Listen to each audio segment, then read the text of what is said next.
Good evening, everyone. Thanks for coming out. I'm Tom Lanny. I'm the director of the McFarland Center for Religion, Ethics, and Culture. Welcome to our home, Ream Library. McFarland Center sponsors lectures, conferences, special events, exhibits that explore questions of meaning, morality, and basic human obligation. You can learn more about our programs, watch a lot of them online. In a few days, be able to watch this one online, and all at holycross.edu/McFarland Center. Tonight we're going to tackle a timely moral issue that states across the Union are grappling with. Maybe our attention's been drawn in some different directions in the last day or two or month and a half or whatever, running up to yesterday, but this has been a significant issue over the last year. In May of this year, a Supreme Court decision opened the doors for states to legalize sports gambling. So far, as I understand it, 9 states have authorized it and many more have introduced legislation to do so. And given that Massachusetts was one of the first to address the legality of daily fantasy sports with companies like FanDuel and DraftKings, it could move quickly here on sports betting as well. So we have questions to ask about what it means for sports, including college-level athletics, how that impacts our individual and social well-being, and look at some ethical issues at stake. There are really a wide variety of ethical issues at stake here. But despite that, I've invited 2 economists to talk about these. Now, actually, it's not despite that. All kidding aside, precisely these 2 economists are great people to help us to do that, and we're fortunate to have them. They bring a wealth of expertise on ethics and economics and gambling with us tonight. And we didn't have to look very far to get them. Professor Victor Matheson, professor of economics here at Holy Cross, studies sports economics, lotteries and gaming, environmental and energy economics, and forensic economics. His publications include The Economics of Sports, 6th edition, with Peter von Allmen and Mike Leeds. He's co-editor of the Journal of Sports Economics and has written over 80 journal articles and book chapters. In addition, he's worked as a soccer referee for 30 years, as you can tell any day that you see him in a soccer jersey, and officiated in matches in the Major League Soccer in over 400 Division I college games. He's a go-to guy for research and commentary on the economic wisdom of subsidizing sports stadiums, even though the locals in Worcester paid no attention to him this particular time. Father Richard McGowan, S.J., is a Jesuit who served for 32 years. He said you've been teaching at Boston College, and recently became treasurer of the Maryland Province of the Jesuits. His sort of co-treasurer he works with is our own Father McFarland, the namesake of this center, and I gather eventually you're going to push Father McFarland out of his job. I don't think that's the way he looks at it. When the provinces merge, so no, he's ready to go, I'm sure. Yeah. In El Salvador, where he frequently travels for work, at the Jesuits, UCA, the Jesuit University there, I gather he's jokingly referred to as Padre Pecado, or Father Sin. He's published 6 books that focus on vices, including gambling, tobacco, alcohol, and marijuana. 3 of those books focused on the gambling industry, and the latest is titled The Gambling Debate, which was published in 2007. He has a new book forthcoming with Yale that he was telling us about that he's working on. He served on the board of the Massachusetts Compulsive Gambling Council and the National Center for Responsive Gambling, and has been a consultant to numerous lottery and gaming commissions. And both people here, you have probably actually heard them somewhere on the radio or the TV before, because they're both very sought after as media commentators. So we've got both of that. So rather than do talks, we're going to do a little bit more of a conversation, and I have a lot to learn about these issues, so I'm stuck in the middle, and we'll give a chance to really both of them to talk about it and open things up to questions and comments. And maybe the place to start with either one, or maybe you, Rich, the status of sports gambling in the U.S. and what's changed this year, how we got here. Well, I mean, traditionally, sports gambling was a no-no. The only state that in 1988 was a little bit of an interesting year. That is when the federal government told states, if you ever want sports gambling, you have to tell us now whether you want it. And obviously Nevada said, we want it.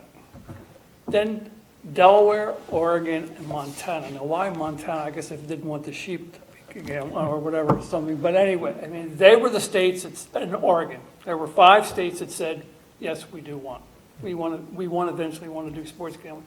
All the other states, and let's face it, 1988, it was probably, no one ever thought gambling was going to be this big. So all the other states Then New Jersey had a statewide referendum where it was, I think it was 56-44 in favor of having sports gambling.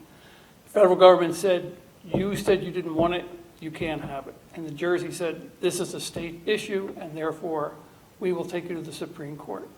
And as you just mentioned, in May, the Supreme Court ruled, yes, indeed, it is a state issue. It is not a federal government issue. And so Jersey immediately, with the other, now, and since then, you're right, it's funny, I did my first book on the lotteries, and it's interesting if you see how states, it was as soon as the neighboring state had a lottery, that's when the next state had it. And I would imagine it's exactly what's going on in sports gambling. So you have Jersey, it was Delaware, Jersey, Pennsylvania's going to have it very soon. New York, I can't imagine. Connecticut's already allowing it. They want the two Native American casinos to start offering sports gambling and things like that. So it'll probably go all over the place. And so Massachusetts, there's already 2 bills in the legislature there about whether or not to legalize sports gambling. So it's not quite a moral contagion. So as an economist, you would say it's spread from state to state because? Basically, it's, for instance, why we have casino gambling in this state right now is, I will never forget when the state legislature found out that 1/3 of the people in Foxwood, the Mohegan Center for Massachusetts, then the argument became, well, if they're gambling here, why not bring them back home? And that's, I mean, so. Too much money leaving the state. Well, yeah, that's one of the arguments. Now, the cost of that, and then I guess I'll play semi-economist. And the other argument was, well, when people get addicted, Connecticut won't be paying for their addiction. Massachusetts will be paying for their addiction. So therefore, why not let them get addicted in Massachusetts, which is a rather interesting thing where the state comes in that way. We can come back later to how well Massachusetts serves addiction, but that will maybe circle back around to some of that. Anything you'd say about how we got here, or add? Well, so it is important to notice that the United States is different than lots of other countries in the world. We have very, very limited sports gaming. In other countries, for example, the UK, we have sports gaming on everything. If you wanted to place a bet on how many seats the Democrats were going to pick up in the congressional elections, you could have made that bet, but you couldn't make that in the United States, but you could have done it in London. The sports gambling is not just limited to casinos. In the UK, literally every small town has a 7-Eleven, a place where you can get fish and chips, and a Ladbrokes, which is that small corner shop where you can place a bet on essentially any type of sport or all sorts of other things going on. So we have seen across the rest of the world does not have nearly the same sort of history as the United States does of limiting sports gambling. In many ways, the United States is late to the sports gambling history. But that being said, we know as a culture, not just in the United States, but across the world, essentially as soon as we had organized sports, we had organized gambling going along with the sports. We know that there was gambling at the ancient Olympics. That's 776 BC was the first Olympics. Almost certainly the first gambling at the Olympics was 776 BC. We know that there's been gambling all the way. We know in Italy, in the Renaissance, there were small little houses dedicated to gambling. Of course, that's casa, right? In Spanish is casa, right? A little house, casini, okay? Casino, that's where we get that word from, right? So we know that people have been gambling forever. The United States has a particularly interesting history with sports gambling and trouble with our early leagues, having problems with games being thrown. So we've done a little bit different with sports gambling than some other countries in the world, but realize the United States history here is distinctly different than what we're seeing at other places.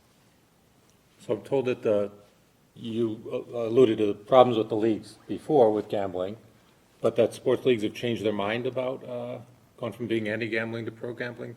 If so, what's that about? Yeah, so if we look at the history in the United States, the first professional leagues in the United States were in baseball, right? Starting about 1871. There were about 5 or 6 major leagues that were precursors to our current Major League Baseball.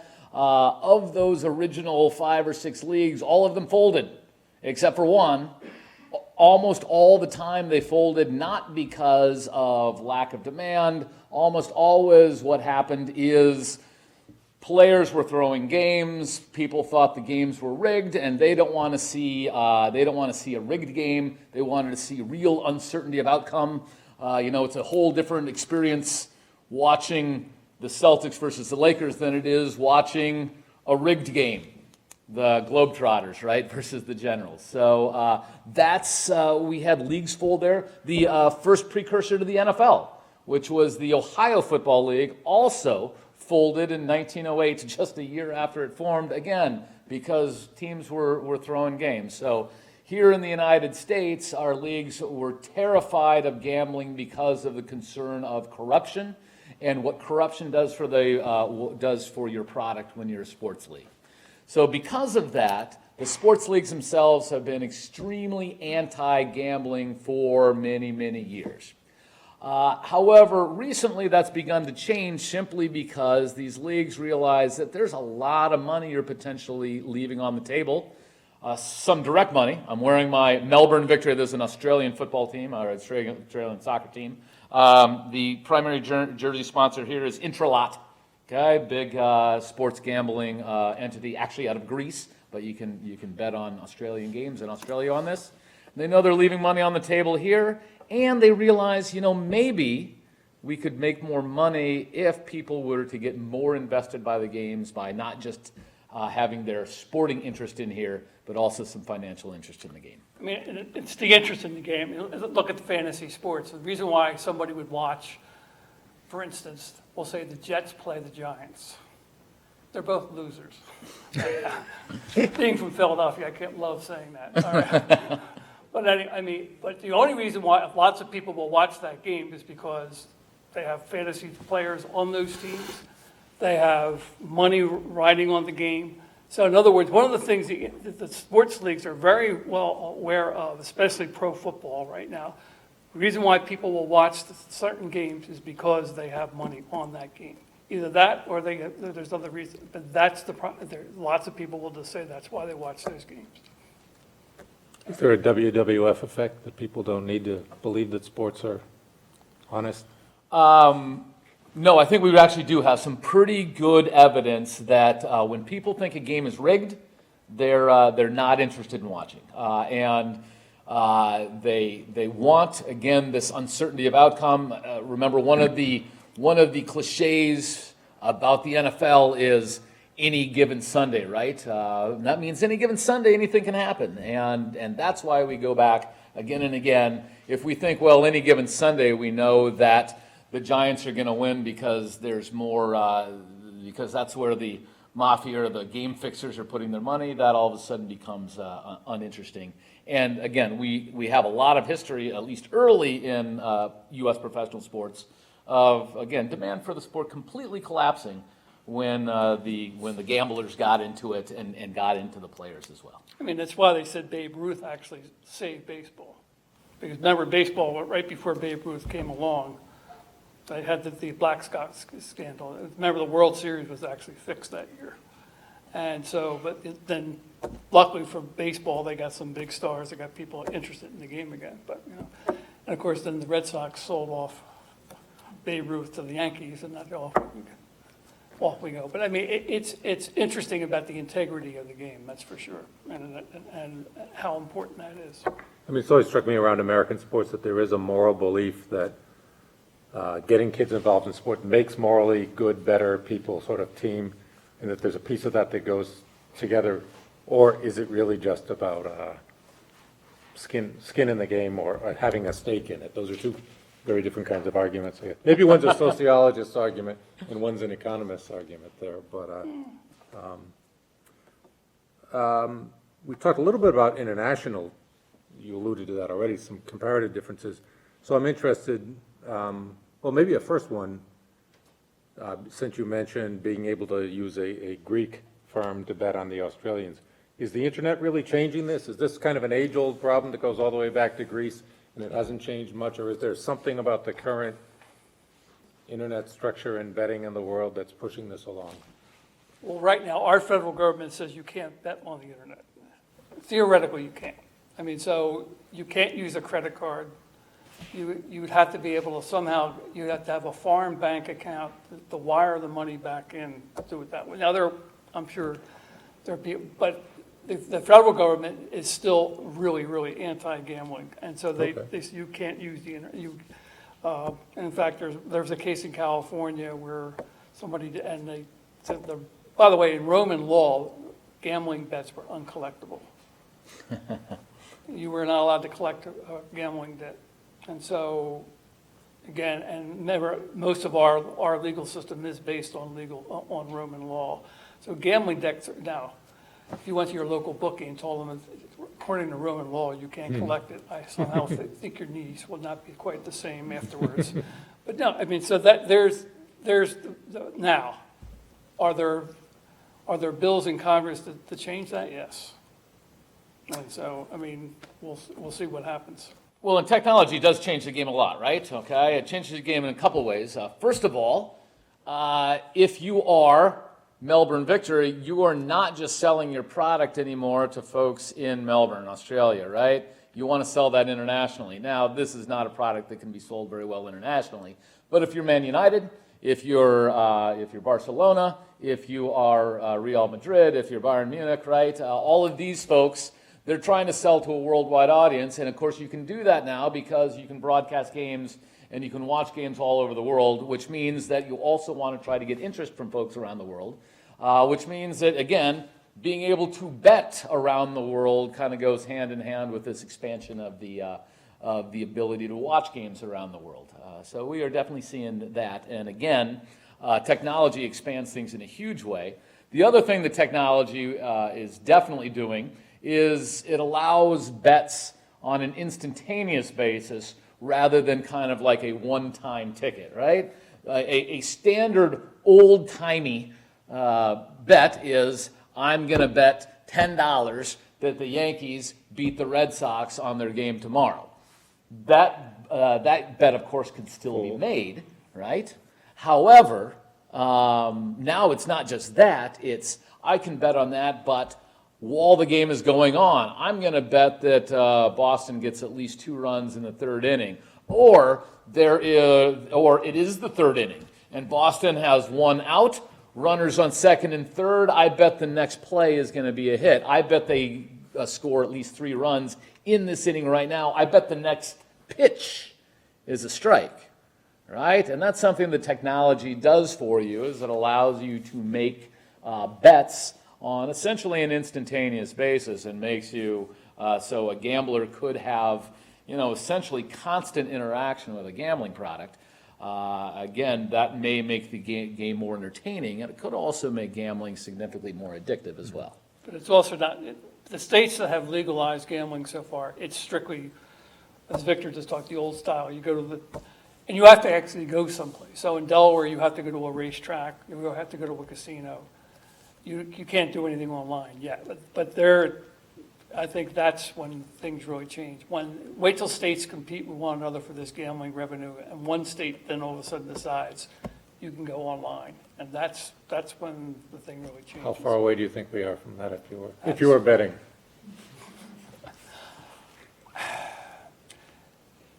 Let me just give you now. I mean, it's interesting. Like the riverboats, when they first started. There was in Davenport, Iowa, was the first riverboat camp, and you could only go on the boat with $50. You were allowed to sail for 1 hour, and then you weren't allowed on for the rest of the day. Then Indiana, and then some of the other states started having. So then Iowa decided, well, you can go on as often as you want, but you can only bring $1,000. Then they finally said, well, we don't need the boats at all. Why don't we'll build the casinos on the river? And so what they did was they just upped the ante. So I can't imagine eventually, Tom, that states are going to, now, I think that they better wonder what's going to happen to people who have access to the, I mean, since everybody has access to the internet, if they allow, and once it goes online, I think they're going to have a lot harder time controlling it. revenue. Well, yeah, but for the revenue purposes, yeah, they're going to want that. And of course, this sort of product is available now in the UK. So you can bet as the games go along. Odds change drastically during the course of the game. Again, that first goal is scored. All of a sudden, you can resell your bet back. I'm betting this team to win, but now I got different odds, and you can sell them back. So again, this happens in the UK now. I would say certainly within 5 years, there will at least be some states that will allow that, with at least for games played within their states. That, for example, you'll be able to go to the TD Bank North Garden and be able to engage in bets while the game is going on. That'll happen in at least one state. Now, the Australians have been doing it. They've had online betting for all the things you were talking about, Victor, for the last 7 years. Just to show you the difference between the cultures. Right now in the United States, it's around $400 per capita is spent on gambling. Which is, multiply the 300 million of us times $400 a piece. Median income, yeah. It's a pretty good. The Aussies average $1,400 per capita gambling. They're 4 times bigger than us, almost. But of course, remember, it's Australia, so just walking outside with everything as poisonous as it is, that's pretty much gambling for them as well, right? I mean, so but it's a very different, and so when you allow online gambling, you develop a bunch of different culture. So, take me to where my next question was. We were talking about what we can learn from other countries' experiences. That's clearly one. What possibilities, do you see other countries' cautionary tales? What do you? So we certainly see a pretty wide range in the number of reported people who are problem gamers from country to country, and I don't know enough about this, so Rich will have to be able to answer this. But is that because there's a different standard for reporting? And really, people around the world are equally addicted to these sort of things?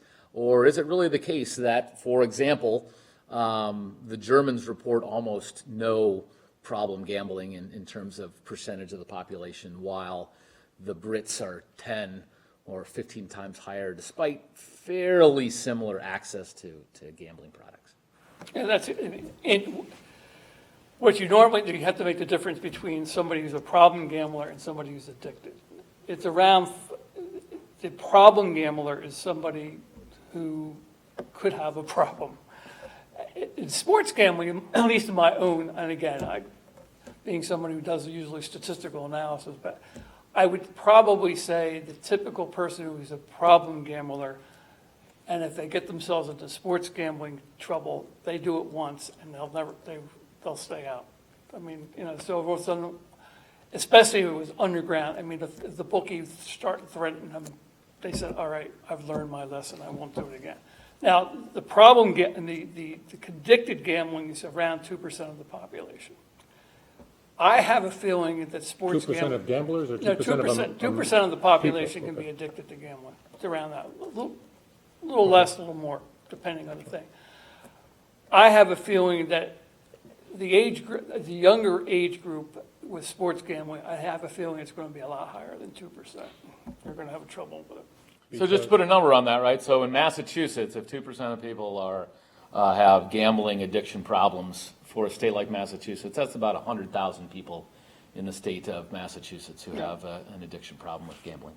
But right now, the stake is, and I just think the state of Massachusetts, and this is before we could have sports gambling and before the casinos and all the other stuff really pitch in. The lottery made $1 billion last year in Massachusetts. The state generously gave $200,000 for compulsive gambling. That's it. So, I mean, it's something that the state really has to take about what they're going to do about it.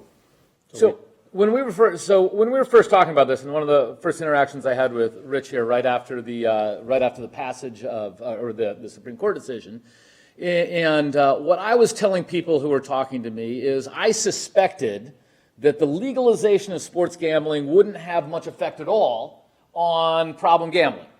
My reasoning was that pretty much you can gamble already in so many places, in so many ways across the United States, that anyone who's likely to be addicted to gambling has already become addicted, and therefore adding one more product doesn't do a whole lot. So that was my thinking on that.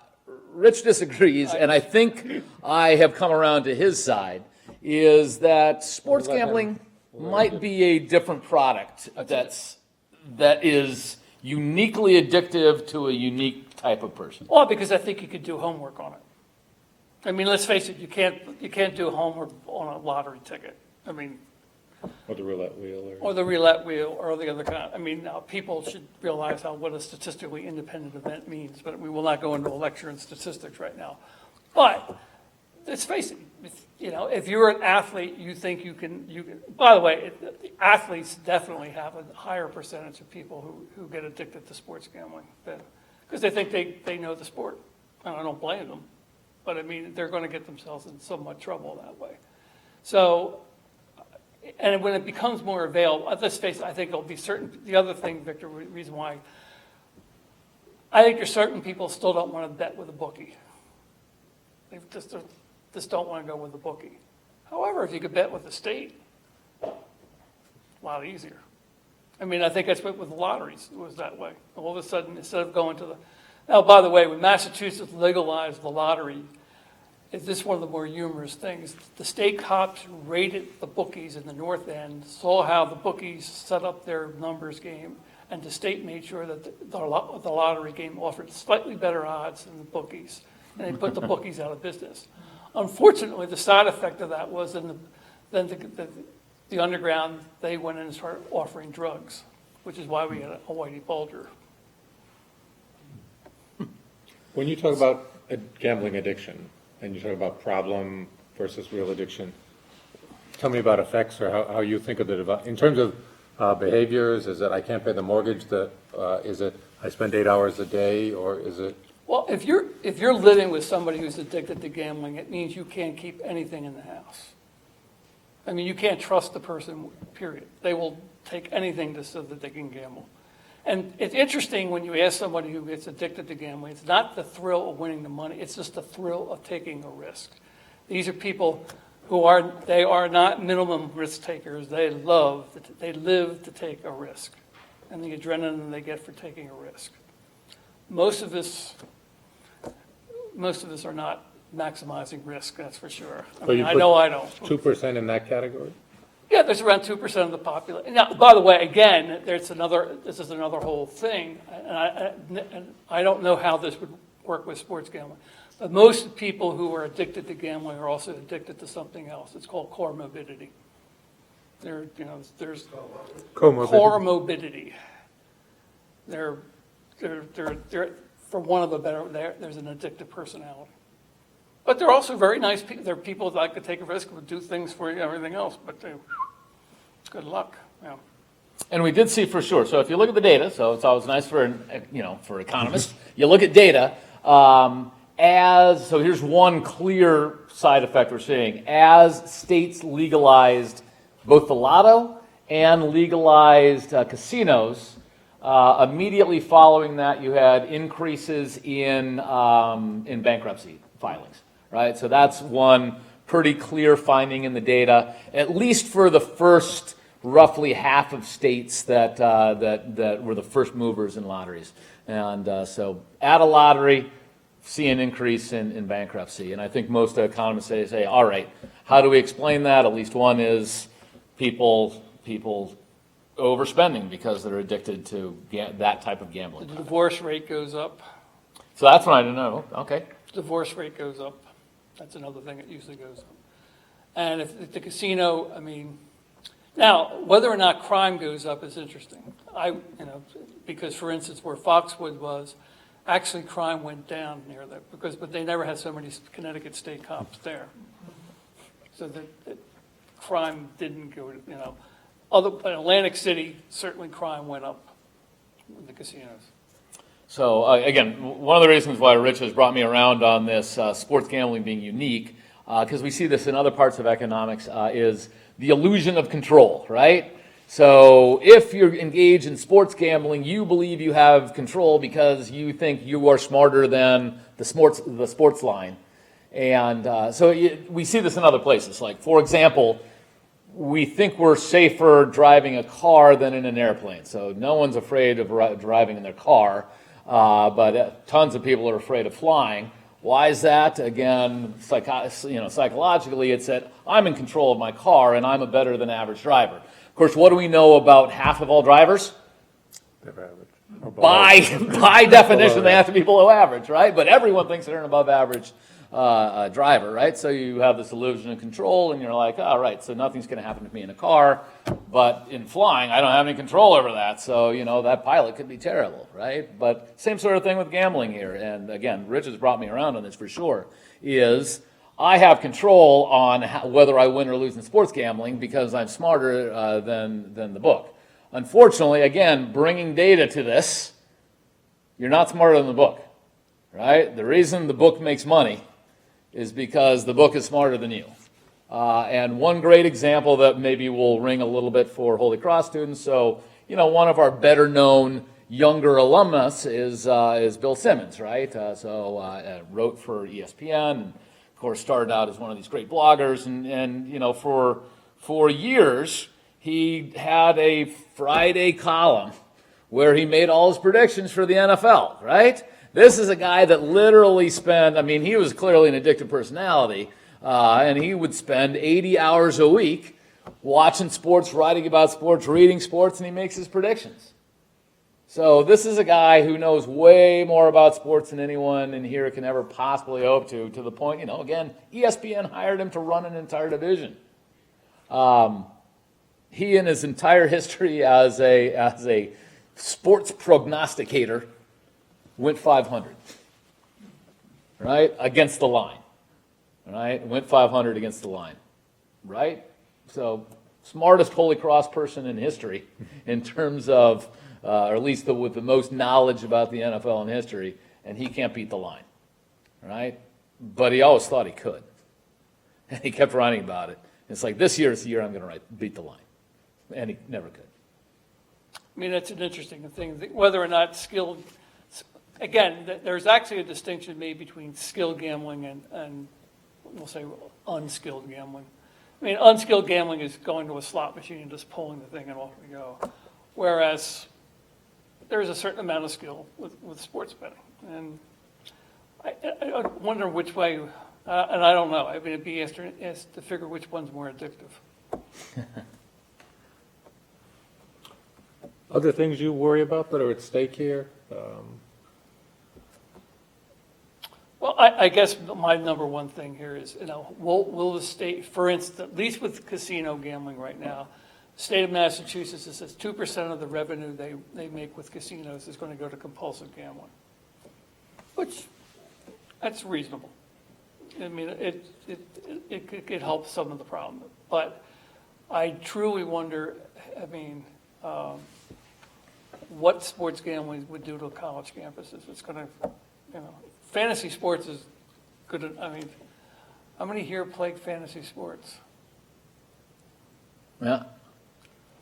All right. And and a bunch of the I see other a lot people. of hands like this. Yeah. Like people don't want A bunch to of the people who aren't here tonight Come on, Jeff, aren't you here don't have because a they're fantasy dealing with team. their team. Yeah. So. Oh, okay. All right. But I think it'll be interesting what will happen to fantasy sports when you have legalized sports gambling. I think the interesting things are now from the business standpoint, right? So we've kind of talked a bunch about the risk to individuals and society in general when we're talking about problem gambling. I think what's also interesting is how this is going to affect the sports business themselves, right? So we've seen a world where essentially all sports were against, in the United States at least, were against sports gambling because of the concern about corruption. And of course, for a lot of these folks, they were only giving lip service to being against this, right? Think about the NCAA. The NCAA is extremely anti-gambling for a variety of reasons we'll talk about in a moment. That being said, how in the world is it that the NCAA can sell March Madness for $6 billion a year? Why is CBS willing to pay $6 billion to broadcast a bunch of college basketball games? And I think we can easily answer that, right? Why can CBS afford to pay $6 billion? Because they know they're going to get a ton of viewers. Why in the world do a ton of people tune in to March Madness? The office pool. Because they filled out the bracket, right? Okay, the reason and the March Madness is far and away the biggest revenue generator for the NCAA overall. It's not necessarily the biggest revenue generator for like individual schools, but for the overarching NCAA organization, they essentially make all of their money selling the men's basketball tournament. Everything else is peanuts. Okay, so they make all their money on this, which, mind you, Holy Cross gets a big piece of that chunk of that change, right? For every sport we offer, NCAA cuts us a check and gives it to us, right? For every game the Patriot League wins in the tournament over the past 6 years, the NCAA gives the Patriot League a check and the Patriot League gives us a check, right? So we flat out get money from this. And why does it sell for $6 billion? Again, sells for $6 billion because everyone tunes in, because everyone wants to know whether my 10 is going to upset that 7. And man, I can't believe that the team I had in the Final Four got eliminated on day 1. Right? That's right. Everyone here is like, yeah, that happened to me last season, right? Okay. Of course, the NCAA knows this. NFL has said, look, we don't like this gambling either. Could throw games, but boy, do they love fantasy football, right? Well, I tune in to the Jets-Giants, because I got Eli Manning. Boy, with that dumb pick for my team, right? Okay, because you've got those, right? And they know that that's a huge generator there. So the question is, how do the leagues weigh off those benefits from getting those extra viewers compared to that cost of corruption? But even the NFL is by far, the NFL is the betting league. I mean, pro football is by far the best betting. Think about it. I mean, revenue total? Well, but it's also for a bettor. I mean, there's 16 league games, then you got the playoffs, but it's so much more. I mean, think about betting a regular Major League Baseball game. You have no idea, maybe the guy who's going to start the pitching and all this, but football is by far, it is the ideal betting sport. And it's really interesting but by the way, when you look at Vegas, less than 2% of Vegas's revenue comes from sports betting. It's not, for casinos, it's really not a big thing. It's not at all. It's less than 2% of their revenue. Ironically, as Victor, they love March Madness because people do like to be in Vegas and bet. And what they get a big kick out of is if you're a Louisville alumni, you think it's your school's duty that you're going to bet on Louisville. And people make stupid bets because, out of loyalty to their school. And that's another, but as one executive, one of the casinos said to me, well, it's like having peas in a supermarket. I guess we just have to have it. They don't they would much rather lose your money on a slot machine than sports bet. But, they have it. Now, if it went online, that's a whole different ballgame. There's the thing. If sports betting goes online, or everybody can get in it, that's going to be a different ballgame. So the question is, I think one of the questions is, how much fear should the major sports leagues in the United States have? One of the reasons why the NFL particularly likes fantasy football, right?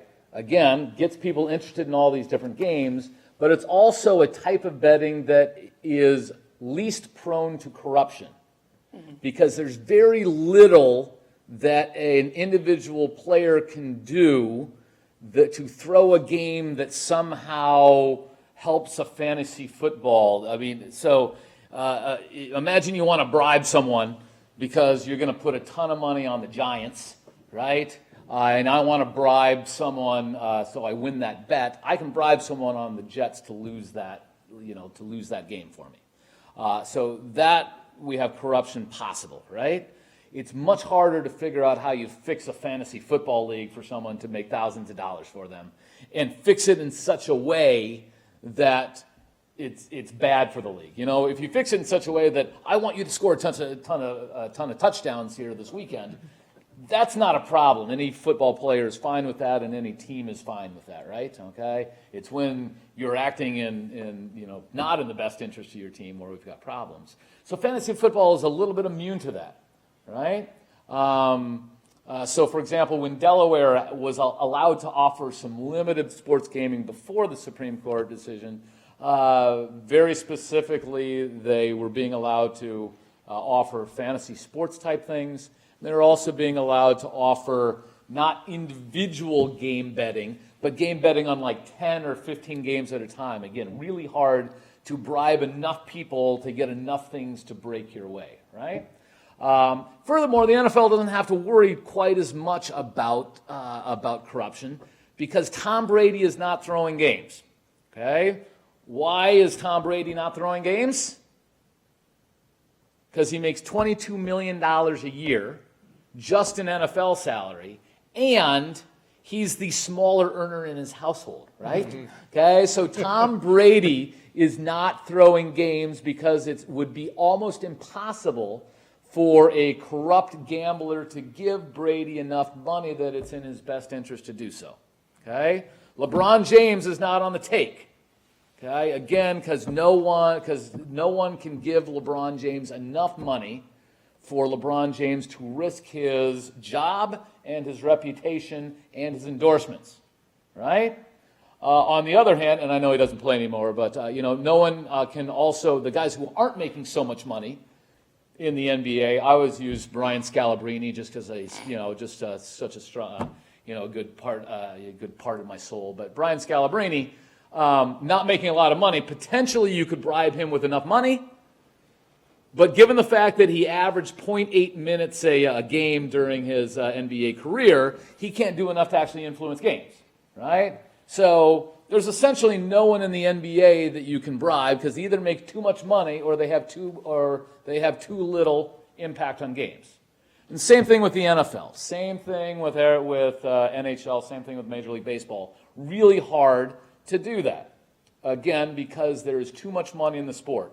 When Shoeless Joe Jackson was part of the conspiracy to throw the 1919 World Series, the reason they threw the game was because they were getting paid nothing by their owner. I mean, these guys were basically earning kind of minimum wage sort of jobs. Okay, so I don't think any of the pro leagues are particularly worried about corruption in their sport, which is why the NBA has come out flat out strongly in favor of just open gambling on their games.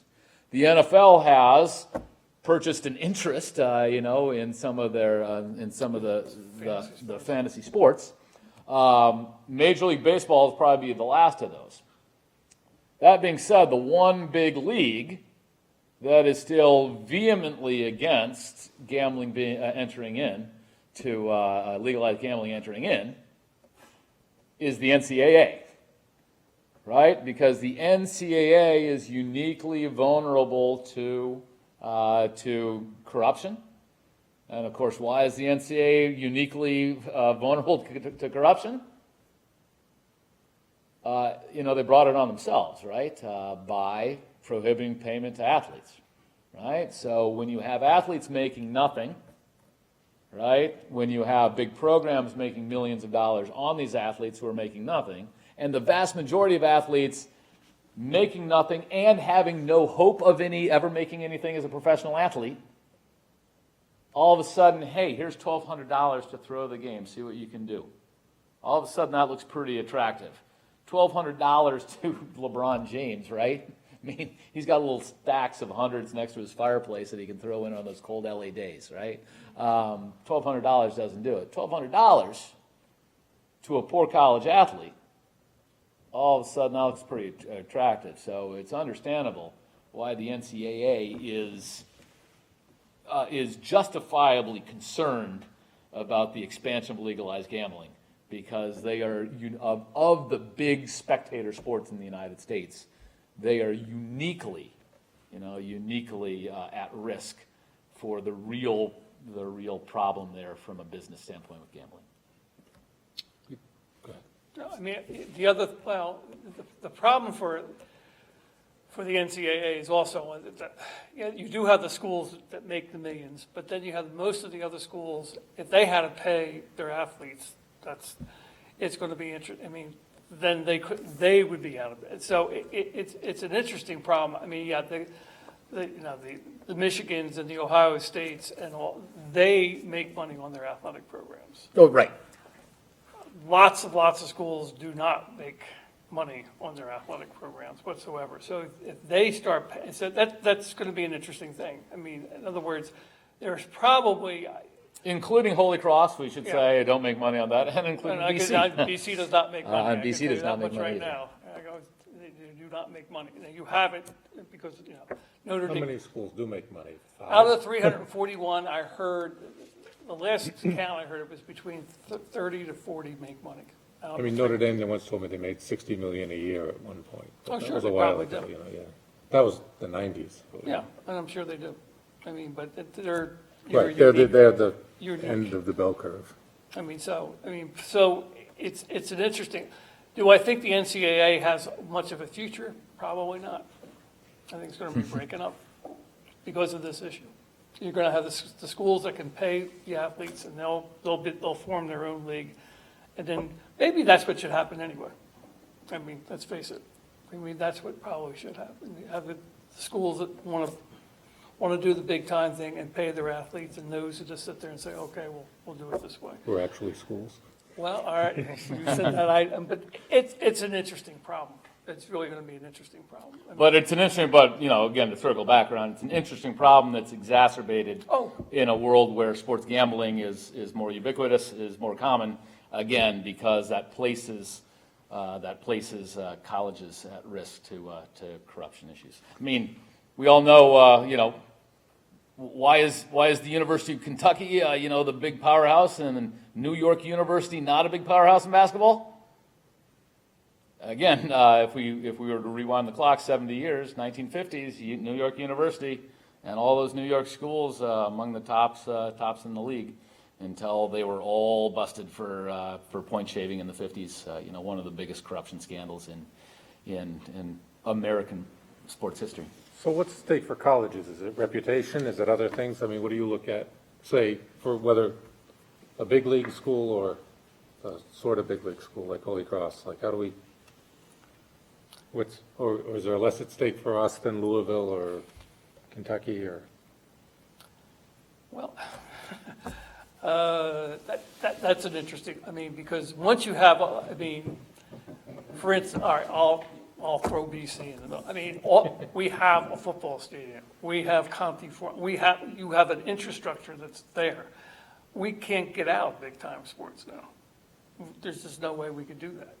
Because if we did, we'd be sitting there with all that. So there's a new capital campaign for a big time. We have a new field house, and and it certainly attracts students. I won't deny that. So that's, and now whether or not alumni that's always going to be interesting. I've never quite figured out that there's, Yeah, so it's hard to know, again, back to the gambling, it's hard to know who's more at risk.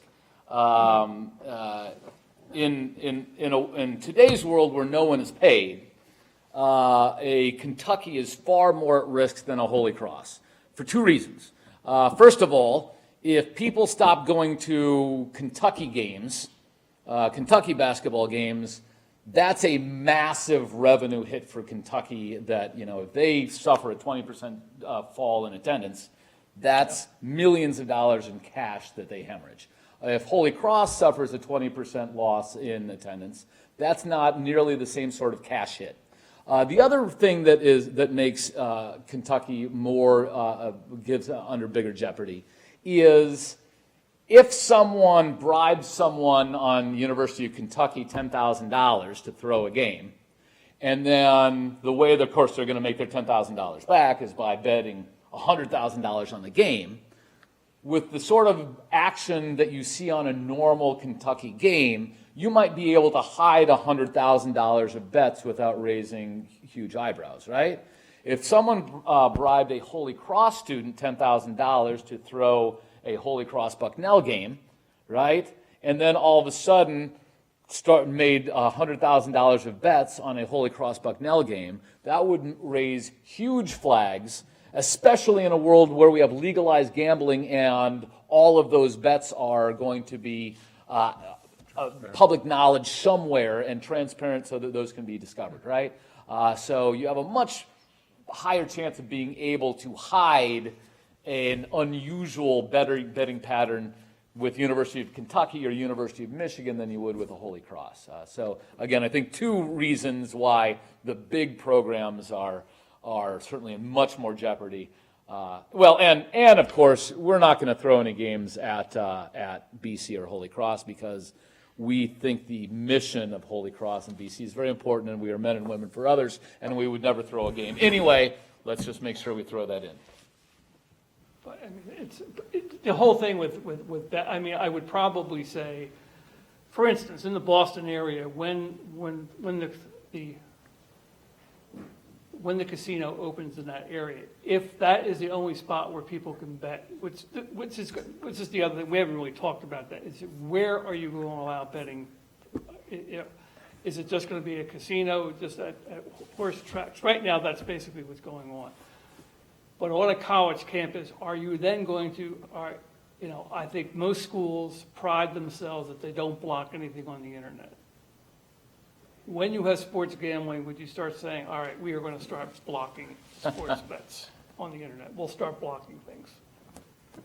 I mean, that's an interesting, I had to give a talk to the college presidents in the Boston area, and I said that to them. They immediately said, my, that's something we don't want to consider. And I said, well, you better have, because what are you going to do? Are you going to let your student bodies, are you going to allow people to start betting on the internet in the dorms? Or do you block it? You could. I mean, so that's an interesting question. I mean, typical ethical, but you have order versus freedom. How much freedom do you allow, or do you order it by saying, all right, no, we won't allow you to access to those things? It's an interesting question. Now, that wouldn't mean, now I can't imagine the typical student then would go off campus and say, okay, I can bet off campus. That's it's like to see the Starbucks immediately saying you can, or Dunkin's, no longer Dunkin' Donuts. Be interesting. I want to see what you would do. I'm going to turn it to questions in a minute. I think of the lottery, it's been said that the lottery is a tax on people who are either poor or don't know how to do math. Mathematically illiterate. So who bears the brunt of this on sports gambling? I mean, is there a segment of the population? Is it going to be? I'm sure I'll tell Victor. I did a multiple regression figuring various factors. The interesting thing is the states where there'll be the biggest sports gambling will be the states that have a higher percentage of white population. Then in the regression analysis that I did, the coefficients between Hispanic and black were actually negative on sports gambling. Whereas the white population definitely. So it's the one form of gambling that I probably say that doesn't prey on the poor. It'll prey on the middle class. So on the lottery, the argument is it takes money out of poor communities and then redistributes it as education to wealthy communities even. Yes. So it's a regressive tax against the poor, but you come No, the opposite for sports not, gambling. That's not advocating, sports gambling is great. No, I got that, yeah, but, okay. It'll be ripping off the middle class, but it would probably more be of a middle class thing. Okay. Yeah, I don't have the data about that. That's my gut as well. Yeah. I'll show you the regression. That's interesting. Questions, comments, things you all want to ask about? I'm kind of interested in the mechanics of gambling, if it's legalized, if it's, is it state sponsored, and then who becomes the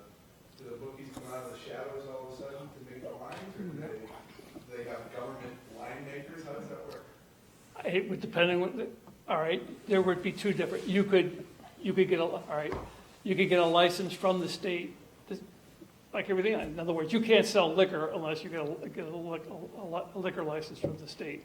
So clearly, the state could be, all right, you will pay a certain amount to get a license. That'd be one model. In other words, you would have it be just like a casino. So anybody could become a bookie and pay for the license? Well, it'd be how many licenses they would allow. And Like all that. marijuana growers or Yeah, something? yeah, just like the marijuana thing is right now. Or you could do the New Hampshire thing where New Hampshire has state stores. So the state is the only one who sells you either hard booze or wine in New Hampshire. So you could have, the state would set up its own betting power. In Spain, that's the way Spain does it. The Spanish government sets up its own betting powers. As Victor pointed out, in Great Britain, no, it's private betting powers. So there's various models you could do it, I mean, depending on what you want to do. So- Now, once it goes online, that's a whole other.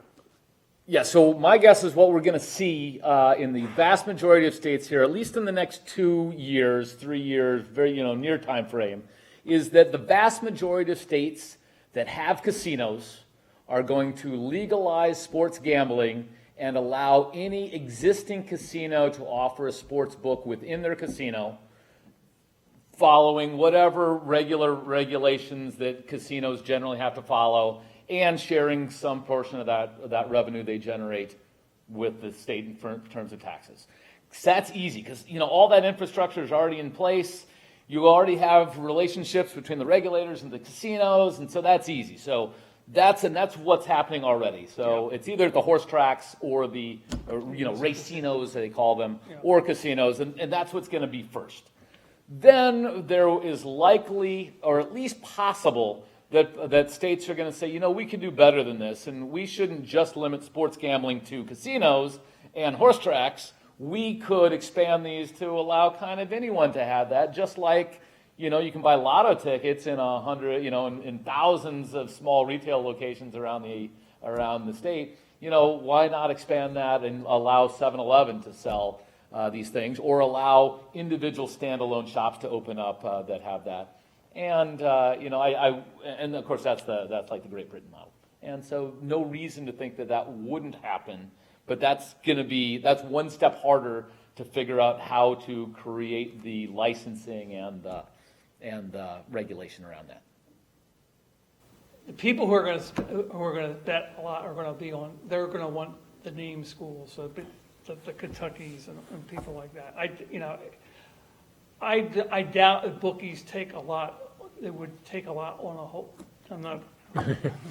Say assumption. Yeah, it's just assumptions or something like they're not, or Merrimack or something like that. I mean, it's just not going to happen. For the most part, there's an economies of scale that that the bookies. Remember, they're going to want to spread out the bets too.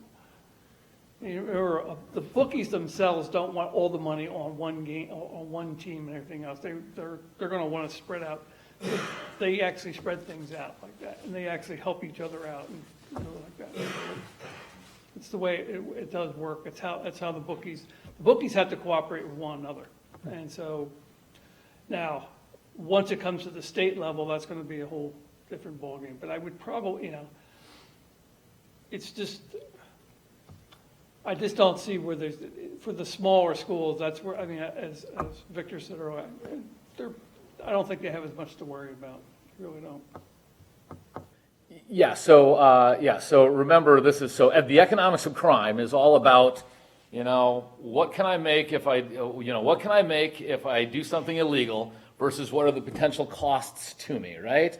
Okay, what I make is either what I'm making on that bet that I make myself, or the payment from the illegal bettors who are going to profit from that, right? So that's what I make. What I lose is the chance of getting caught, and what I lose when I get caught, right? So if there's a high chance of me getting caught, like again with the Holy Cross example, hard to hide a big bet there. So what's my chance of getting caught, and what do I lose?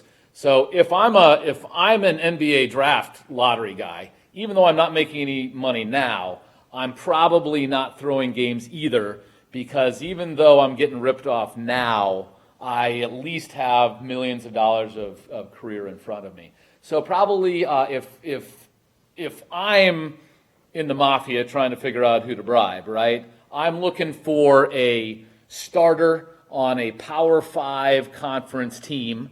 I'm looking for a starter who's playing 30, 35 minutes, but is the fourth best player on that team, right? That player does not have high long-term earnings capacity, but plays enough minutes and contributes enough that they can change the outcome of the game by going, 0 for 7 or going 0 for 1 at exactly the right time of the game, and plays for a big enough program that an influx of money from the mafia or whoever this group is can be hidden so that the red flags aren't up. So that's, again, if I'm that guaranteed number one pick in the draft next year, I'm not throwing games either.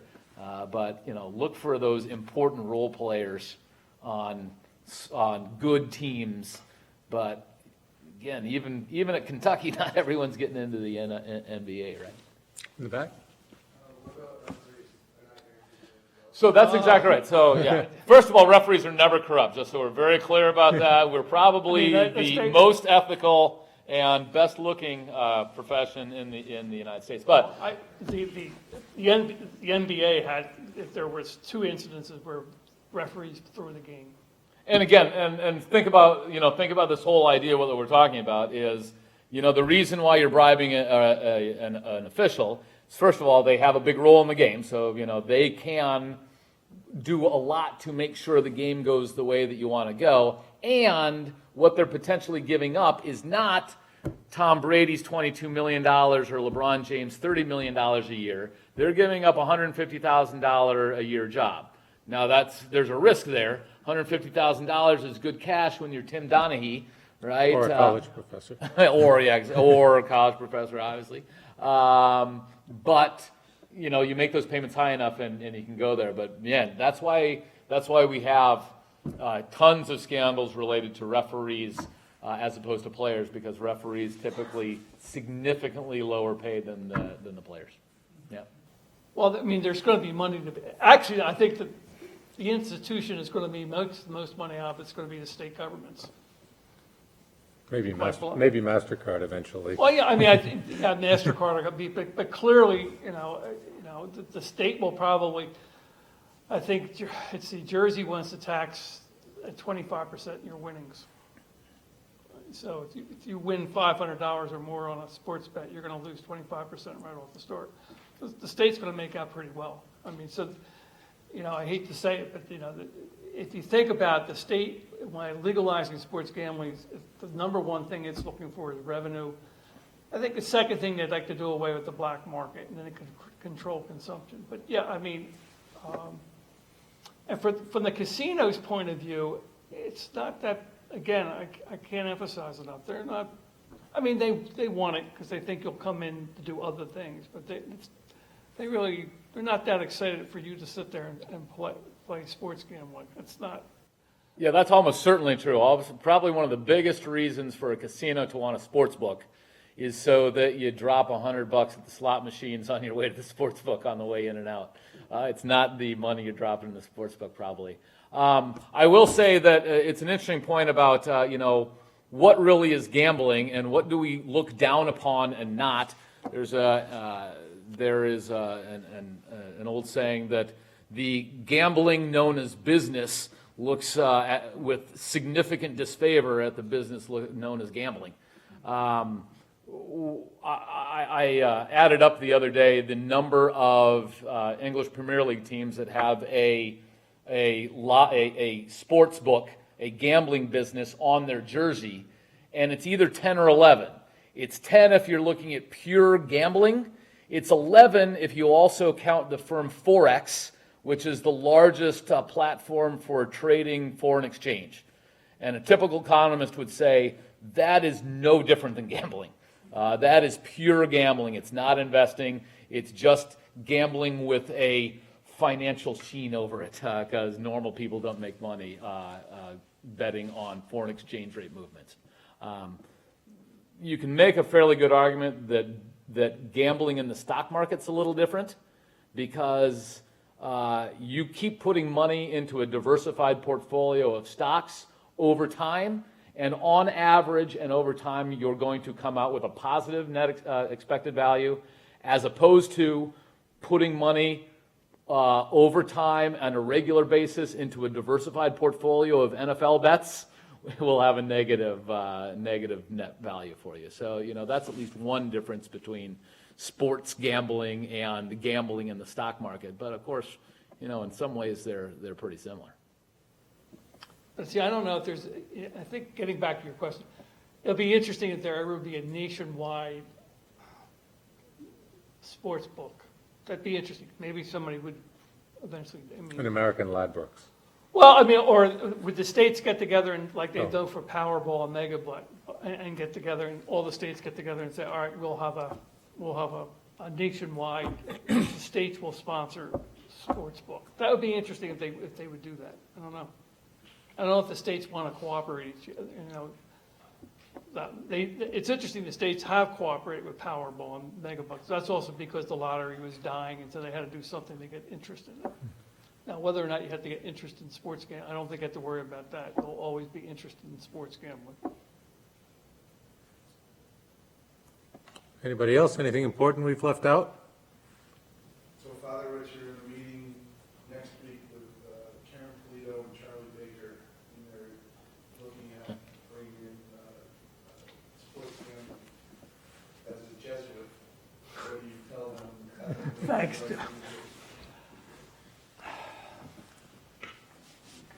Well, they're immediately going to probably say, all right, we're going to be surrounded by other states that are going to do it. So Rhode Island's already going to do it, Connecticut's going to do it. So what are we going to, in other words, that's going to be one thing right off the start. I would probably say, if you do legalize sports gambling, especially in the Boston area with all those colleges and everything, all right, in what ways are you going to, how much money are you going to spend in trying to deal with the compulsive gambling situation? And in what ways are you going to help the various colleges deal with that problem? And are you going to challenge the colleges to deal with the problem? Because I don't think most colleges just want to duck their heads about the whole issue, and they don't really want to deal with it, quite honest. But I think you'd have to, but if I'm Charlie Baker and I'm looking for revenue, maybe it'll probably, it's kind of interesting, just think, and I just got finished doing a paper about this.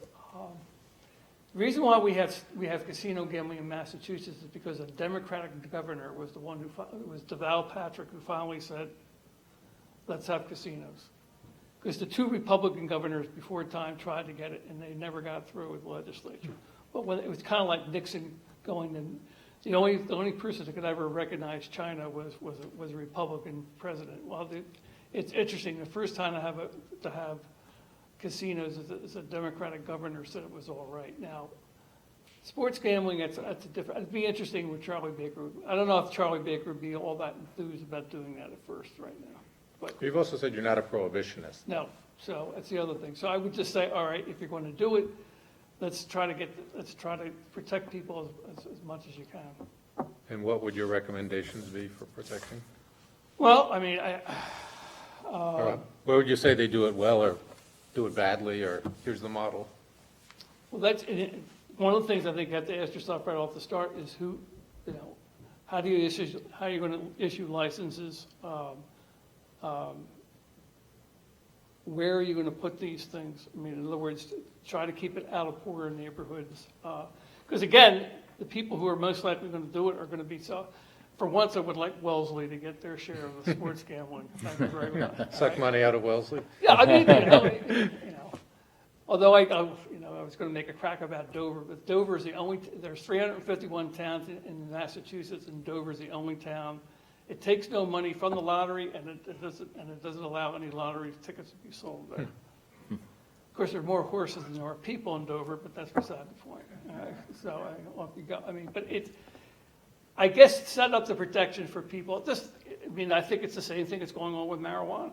I mean, how are you gonna protect people? Is it, you know? So make, you know, and tax it at the right case, and thing like that. In other words, the other thing I would probably say is, hopefully you can put the bookies out of business. They set up the, you know, a fair game that people could, you know, that they wouldn't get ripped off. Now, you might be at a loss for words, but what would you tell them?